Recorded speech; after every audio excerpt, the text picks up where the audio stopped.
Hi, have you considered for sell by owners a way to increase your current income and closings for your real estate practice and take those folks and as they close out, add them to your past client sphere of influence database so that you can get repeating referrals in the future? If that's something you're interested in, then you're in the right place.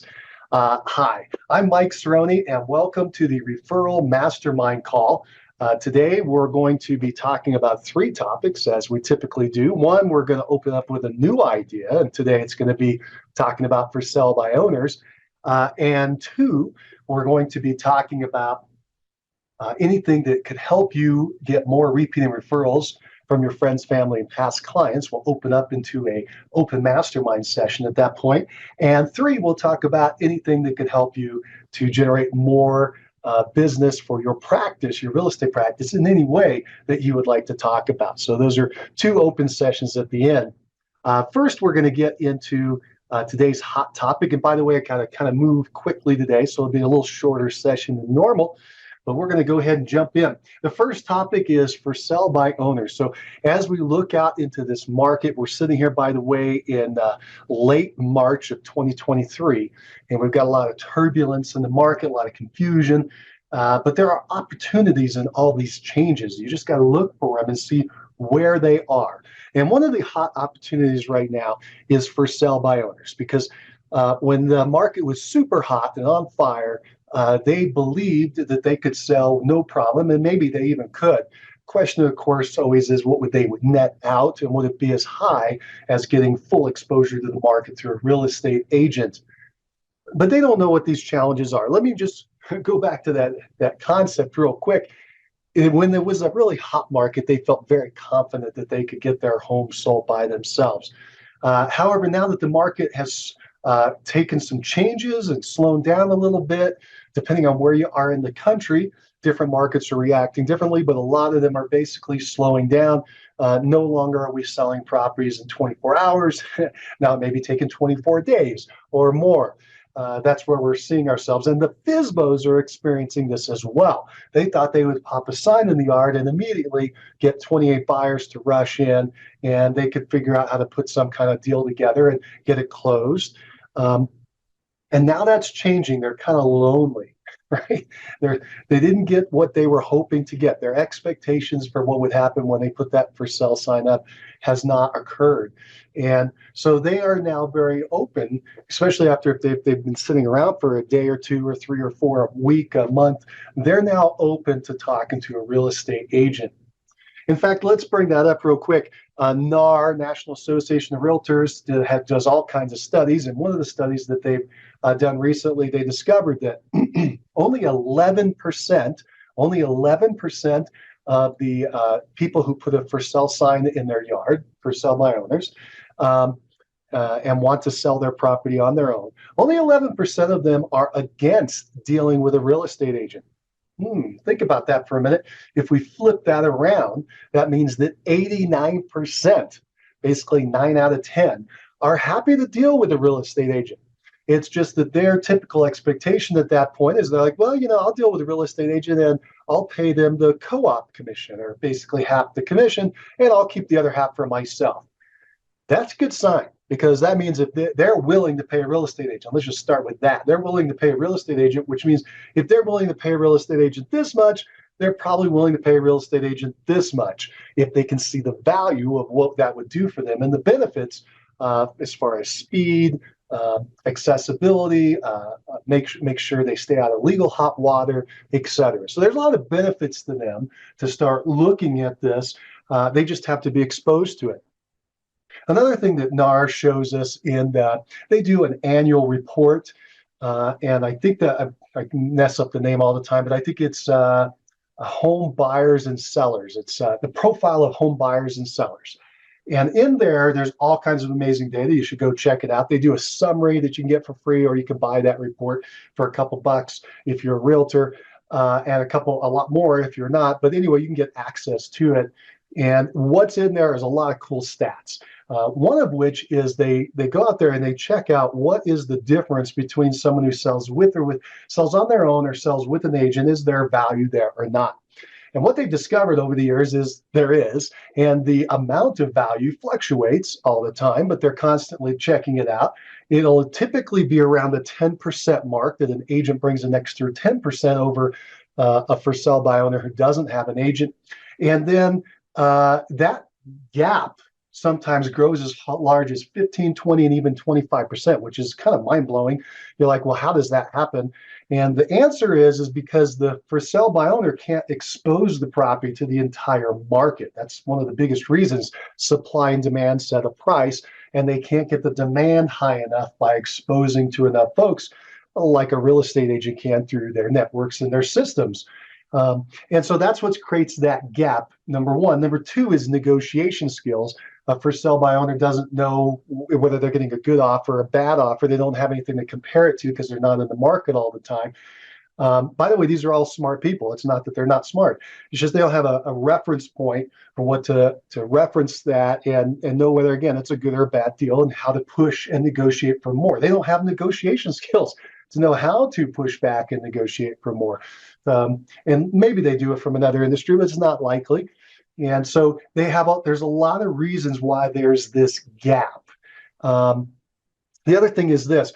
If you were going to buy, let's flip it around. If you were going to buy a house and you had two options, you could go work with a real estate agent, and the real estate agent's going to work as the buyer. They're going to work for you for free. They're going to show you all the inventory in the market. They're going to drive you around in their car. They're going to provide expert negotiation. They're going to show you all the stats and comparables on any property you decide to purchase. They're going to walk you through the contract, make sure that you do all your due diligence, inspections, appraisals, title work, get all the way to the closing and make sure everything is okay and there are no kinks in the system. They're going to do that all for free.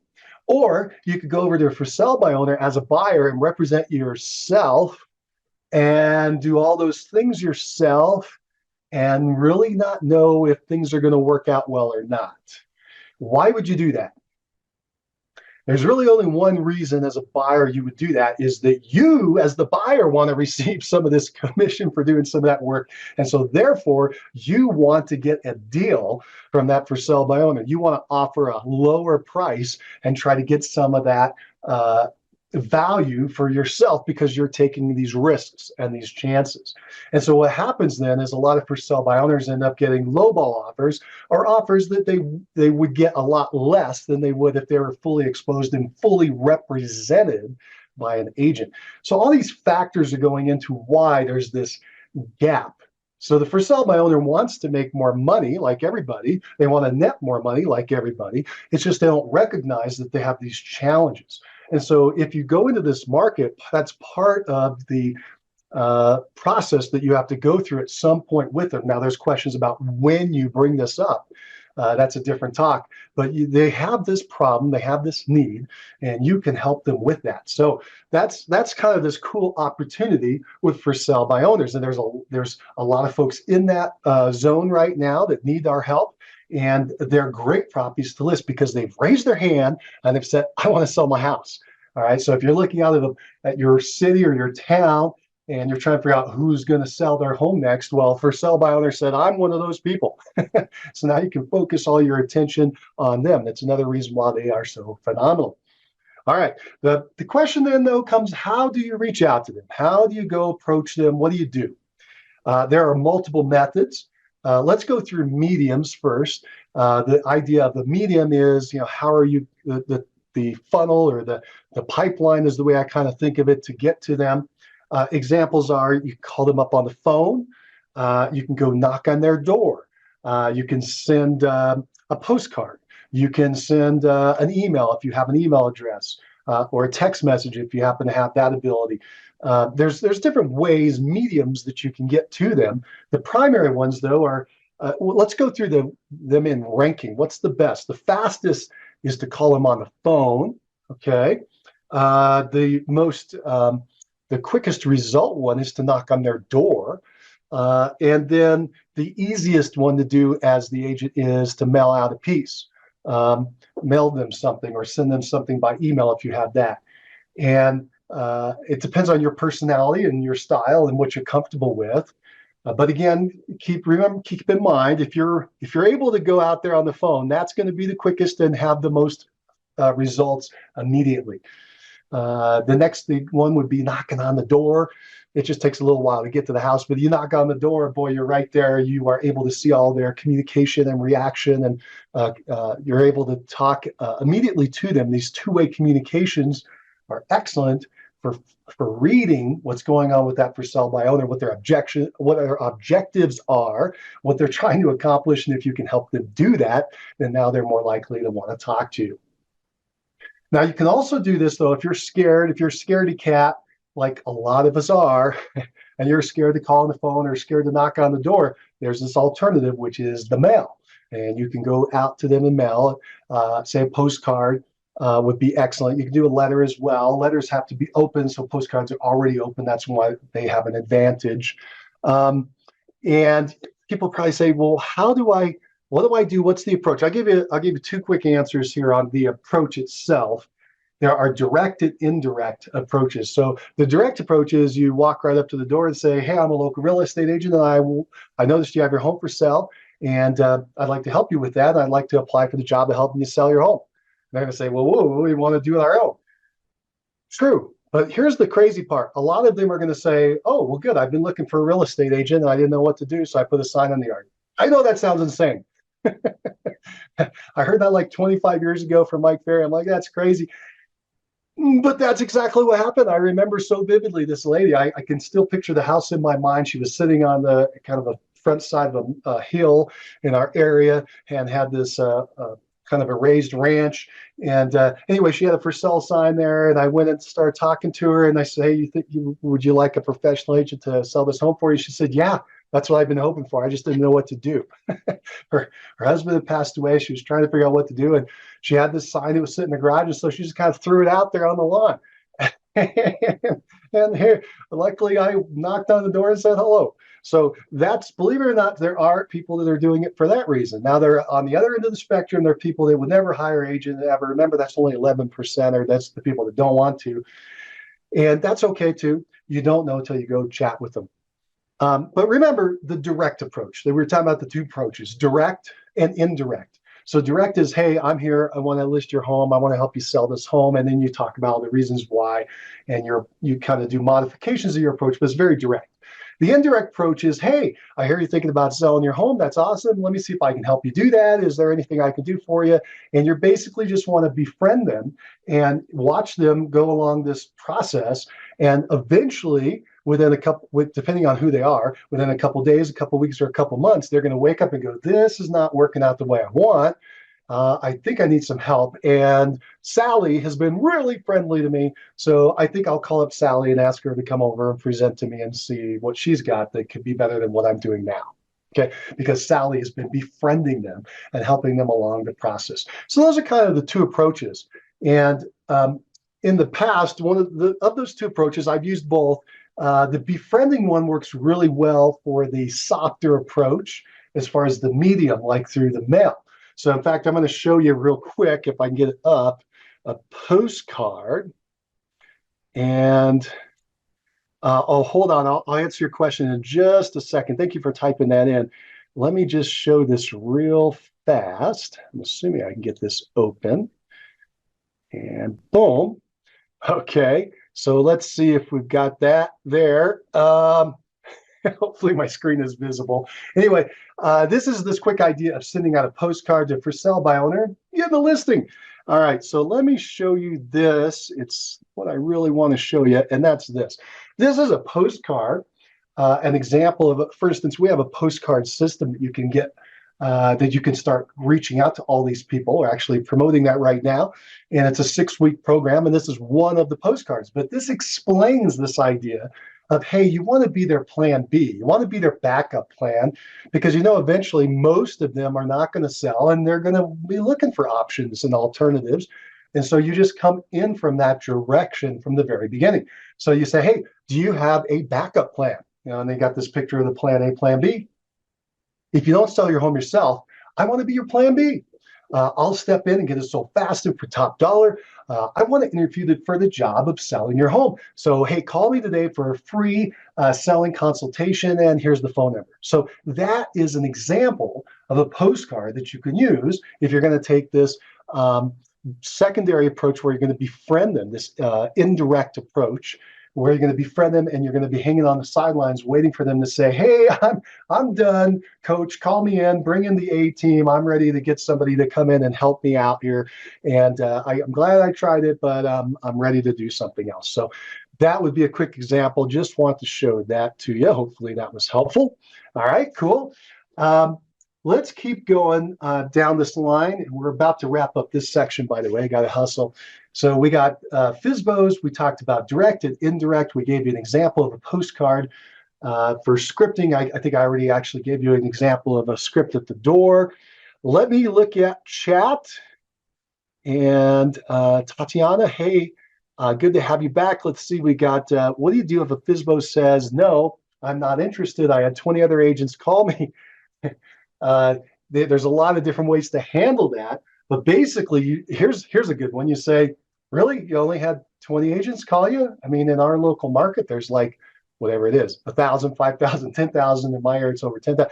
Yeah, my local market, I got 10,000 agents and only 20 of them called you. Well, I tell you what, those are the 20 most aggressive ones. You actually probably want to keep their phone numbers and talk to them because they're probably working with the most buyers and sellers. All right, so that's an approach you can take, right? To kind of turn it around. What else can we do here? What do you say to FSBO if they say, I'm not interested? I got 20 other agents call me. You say, well, I assume that you want an aggressive agent to represent you if you ever decide that you don't want to sell this home on your own. Okay, that's another approach, kind of the similar and kind of the side saddle. And the other thing you can do is this. If you're making phone calls, this is like phone calls or at the door, but you're interacting with them and they give you those kind of responses. The first thing you should do is some mirroring and matching. Okay, so what that means is you basically get into the same mode that they're in. So if you call them up on the phone and you make your introduction, so you say, hey, I'm Mike with ABC, and I just noticed that you have your home for sale by yourself, and I was just calling to see how that's going. And the first thing they say is, I can't believe you and the other 20 agents just called me. Okay, here's what you do. Really, I can't believe that that's so frustrating. It's got to be terrible. I don't know how you handle it. See, notice what I just did. Okay, so instead of going directly at them, all I did was I stood on the other side of the table and I went with them. Okay, now we're in unison. We're walking along the same path together. So you get to be their side saddle. You get to become their best friend, their right hand. Okay, that's another approach. It's an advanced approach, and it's weird, right? Because they're yelling all of a sudden, instead of trying to comment on you, actually start yelling. If you ever do it, you'll be shocked because all of a sudden they will start calming down because they're like, oh my gosh, this person is on my side. Okay, you're no longer a threat. And then you start asking them questions about their experience and what's happening. And again, if you're taking this approach, which depends on your approaches, if you're taking the direct approach, you just say, hey, eventually you get to, hey, I'd like to interview for the job of selling your home when you're are you ready for that now, or do you think that take a while before you'd be in that position? And then the other one on the other side is, hey, the indirect approach is, hey, what can I do to help you get to what you want? How can I get you some contracts, some forms, some marketing, some ideas for exposure? What do you need? What's your hang up right now? And that's the approach that you're going to saddle up and be their plan B. And they say, why are you doing all this? I want to be your plan B. Okay, I want to be around. If you are unsuccessful in selling this home, I want to be here to help you out. And if you are successful, that's fantastic. Okay, I'll give you another advanced approach here, and that's like we just had our mega open house program. You could do an open house for sell by owner. Pretty cool. Number one, you're going to pick up a lot of buyer leads for their house. Okay, and then you could share those with them. Number two, you're going to pick up seller leads from other people in the neighborhood who are curious about what's going on. Okay, now you got seller leads. And the third thing is you're actually doing an interview for a job with them. They just don't know it. Okay, they're going to see how hard you're working and go, oh my gosh, this person works way harder than me. Maybe I should consider hiring an agent because I don't want to do all the things they're doing. Okay, so that's kind of how it works out. All right, hopefully that was helpful. Let's do this real quick. If you have any questions about generating for sell by owner listings, or you want to talk about the topic, go ahead, unmute yourself. Let me know what you're thinking.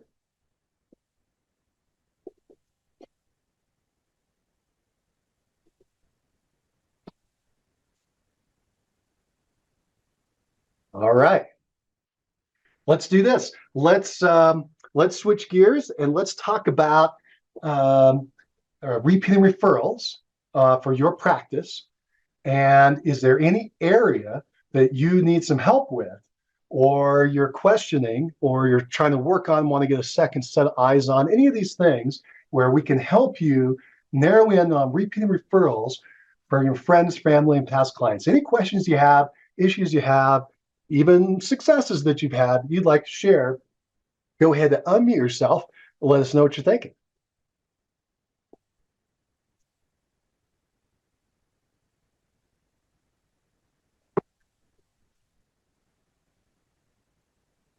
All right.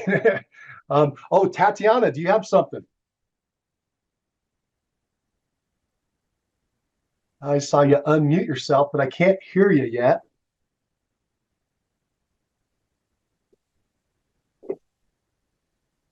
Okay, well, I can't hear you, but boy, if you want to say something, go ahead, either put it in chat or try to see if your microphone can get clicked in. And in the meantime, for everyone else, what I'll do is also open up our third section, which is if you have any questions about anything in your real estate practice. It doesn't have to be just repeat and referral. It can be anything. And you would like some help with it, some focus on it, go ahead and open up and let me know. Go ahead, unmute yourself and tell me what you're thinking.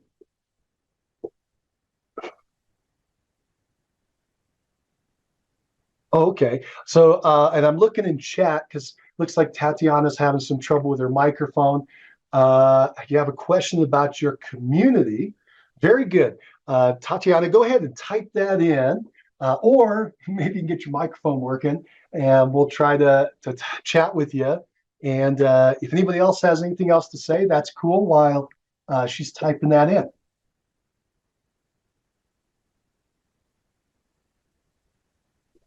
Okay. Let me do this. I'm going to open up so I can see a little better. Okay, she says, hey, it's 10 homes in the community. I wanted to advertise myself there, but I'm shy. Well, yeah.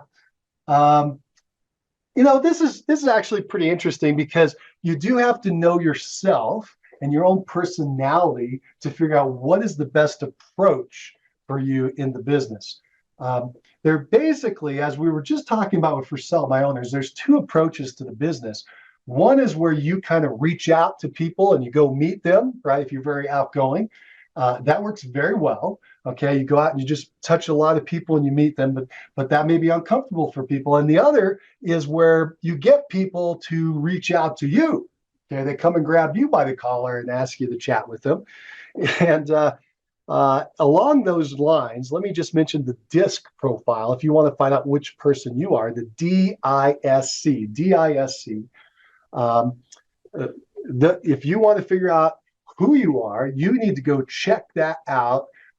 You can get a free test at tonyrobbins.com. That's the place I know to get a free one. You can get a paid one all over the place, but there's a free one you can do. And you go to the speaker, Tony Robbins. If you go to Google and type in Tony Robbins and DISC, DISC test, you can go take a free one and you'll get the results back. And the reason they do that is that you get your results and then they try to upsell you into something you pay for. So just be aware, but the free one is going to give you everything you need to identify what you are.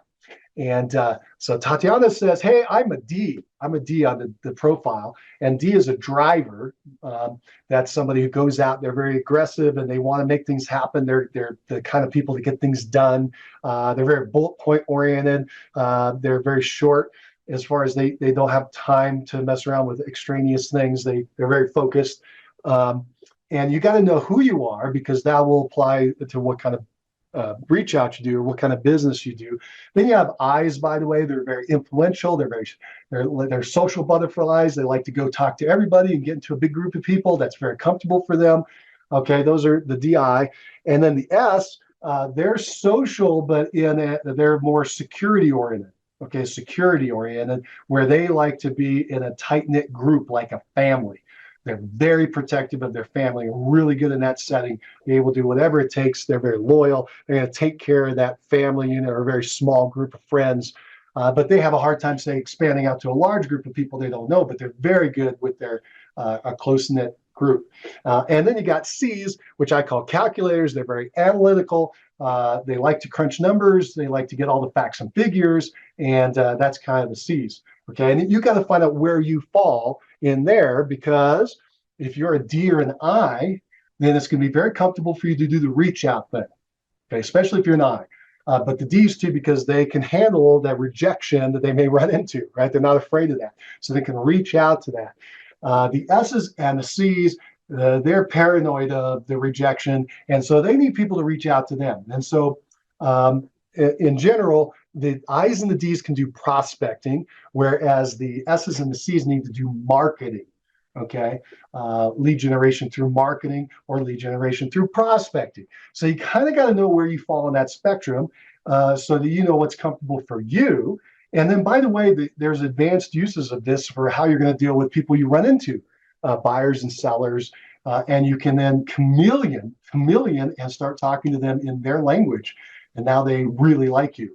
Whereas if you keep talking in your language, if you're one of these and you're on the opposite end of what your client is, you're going to conflict. You probably already run into this in your life, where you naturally don't like somebody, or they naturally don't like you, and you don't know why.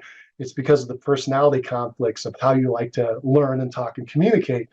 And so that's why you got to figure out what you are. Tatiana says, hey, maybe I'm a combination of letters. Yeah, everybody is. Everybody has a little bit of all of it. It's what are you dominant in? What are you most comfortable in? Here's the best way I like to think about: what do you revert back to when you're under stress or pressure? That's how you're going to find out what you are. When you're under stress and pressure, which of these do you fall back into? Like an I, a true I, which is if they're under pressure, they just want to go out and meet people, right? If they have a problem they're trying to solve, they're going to go ask their 28 friends. Whereas on the opposite end of the spectrum, a C, if they have a problem, they're going to revert back and be more introspective. They're going to try to figure it out on their own. They don't want anybody else's advice. They're going to crunch the information on their own. So that's why you got to kind of check out the disc. I like it because it's 4 quadrants. It's easy for people to understand once you get a handle on it, rather than like the old Myers-Briggs that was 16 quadrants, and I could never keep up with all the different boxes. But anyway, this helps you with deciding what kind of marketing you should do. And I kind of got off on a tangent there, because you had the question originally, which is, hey, I got a 10-home community, which, by the way, is pretty small for like geographic farming or anything. I wanted to advertise myself that I'm shy. Yeah, if you're only in a community of 10 homes, then probably everybody knows each other.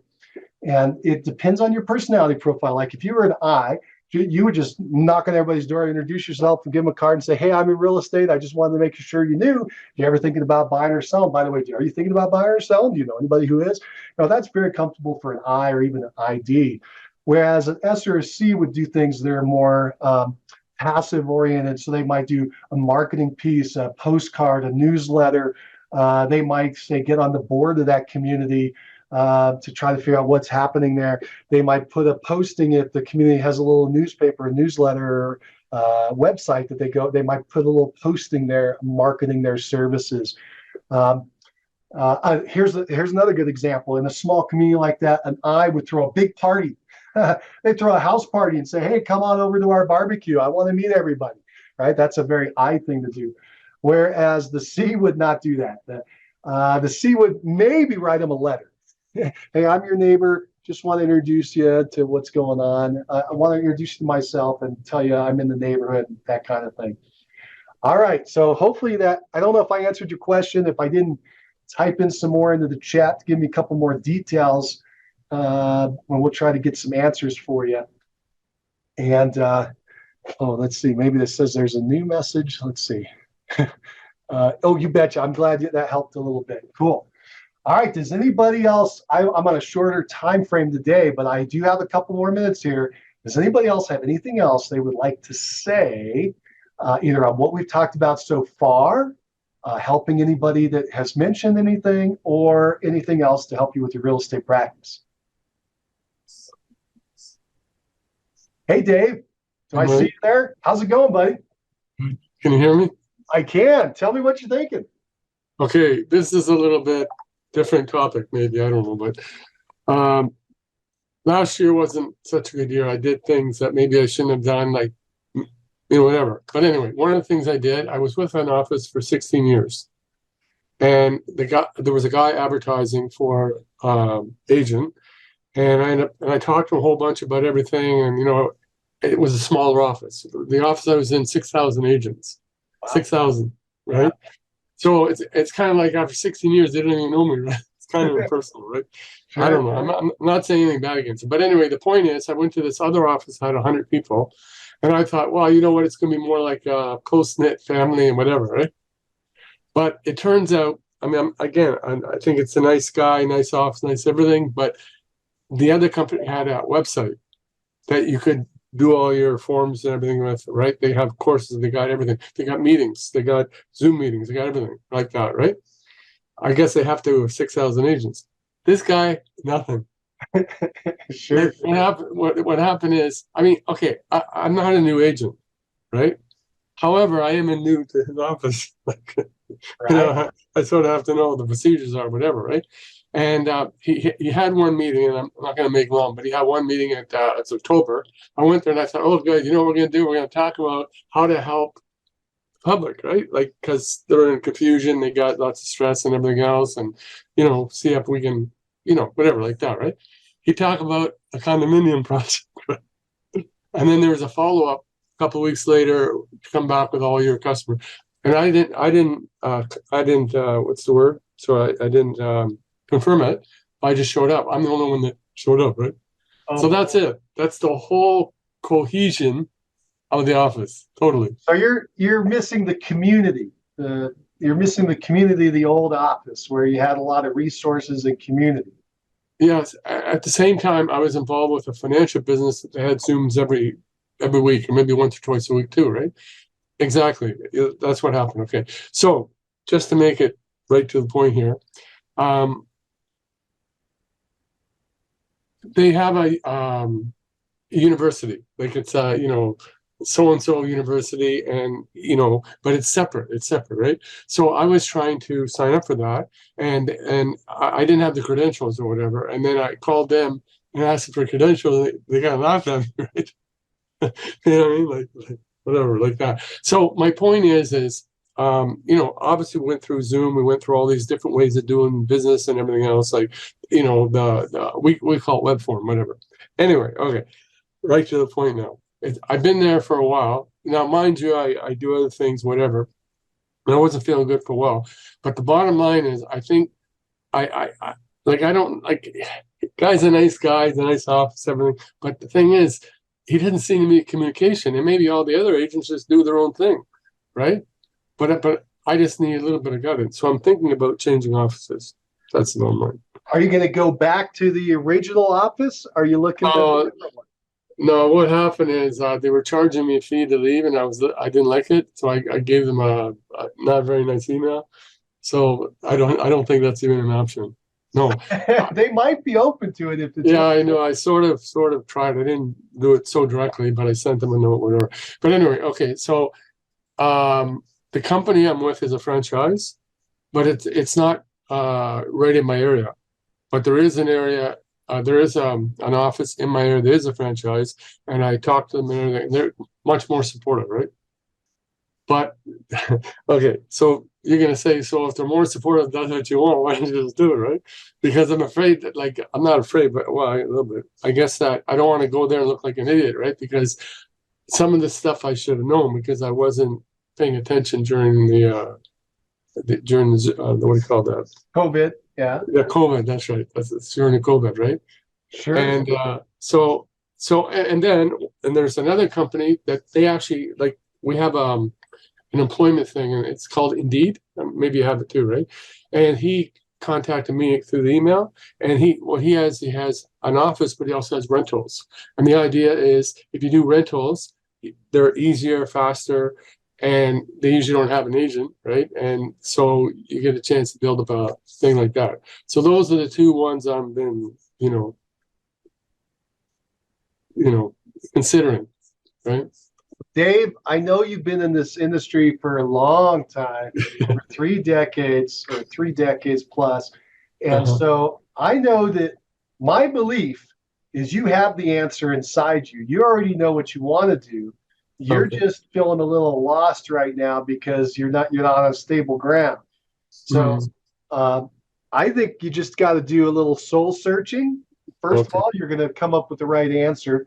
Second, you might do the old Benjamin T, where you go Pros and pros and cons. cons. And I Yeah. know it sounds silly, but it'll help you get clarity when you're floating and you need clarity. That T will help you because you'll be going, well, here's the pro, here's negative. Oh man, I didn't realize there were that many negatives or that many Yeah. pros. Or you won't realize it till you start writing it down. Yeah. Okay. I get that now. Okay, just a couple more things. You know what I started doing? I started going to YouTube because a lot of the companies have how to do certain things on the YouTube, right? Sure. And I don't know if that's the best way to learn. Right? It is a way Yeah. to learn. It's just another way to learn. Taking the information, you can read it, you can hear it through audio, you can, like a podcast, you can see it on video. 80% of us, 80% of the population is visual, so we like to see things. That's why reading kind of fell down and audio picked up, but then audio did fell down and video picked up as the technologies are growing. But there's I don't know the exact percentage, but I'd say maybe 15% are auditory. We want to hear it. They love podcasts. That's why podcasts are really taken off that group. And then 5% are tactile. We want to touch it. And so you got to kind of know which one of those you are and then figure out the learning mode that works best for you. Um, do you know what you are on the disc profile? Yeah. High I and Yeah, I guessed. Yeah. and a dial-up D. I call it a dial-up D, right? Well, So yeah, usually I get you're a high one, and then you might have a little bit of secondary on the side. So an I would have a little bit of D, or I would have a little bit of S, but they D. wouldn't have any C. So you are an I and a high I. You love community, all right, and that's what you're saying you're missing, and that's what you're saying you're missing those connections, and you need to. My guess, as far as office and comfort with office, is you need to get back into a comfort zone where you have that community. Now, I'm just going to throw out a couple things and then I got to wrap because I got to run. But Yeah. a quick idea here is if that first company becomes your true choice, you fall on your sword. Okay, you fall on your sword. You go to them hat in hand and say, "Oh, I think I made a mistake. I was really upset about this fee, and I think I overreacted, and I want to apologize to you that I kind of went so crazy because I didn't realize." You just tell them, "I didn't realize that I had all these benefits that I really appreciate until I didn't have them anymore, and I was wondering if you could see it." To allow me back into the community so I can get back into all these things that I like. They are going to love that, okay? Because now they can tell everybody, oh, look, we had a guy leave, but he came back. They're going to put you up on a pedestal and show all the other 6,000 agents, hey, Dave, this awesome agent, he left, but look, he's back because we are awesome. And they may even ask you to stand up and do a little testimonial for them. And I mean, if they have any brains, that's what they're going to do. Because maybe they've lost other people to that company or a different company for similar reasons. And they're going to be like, look at this, check it out. He came back. So if you have a desire, that is an approach. And then if you do that approach and it bombs, well, then they're just not the right place for you anymore. But that's my recommendation there. Dave, I know you want to talk more about this, and I apologize. I got another meeting coming up I have to Okay. get to. But I Thank really appreciate you taking the time to come chat with us today, and I can't wait to hear what you end up doing with it. Okay. All Thanks right, a lot. Dave. Thank you, buddy. Have All a right. great Thank you, everybody, for being here for the Referral Mastermind Call.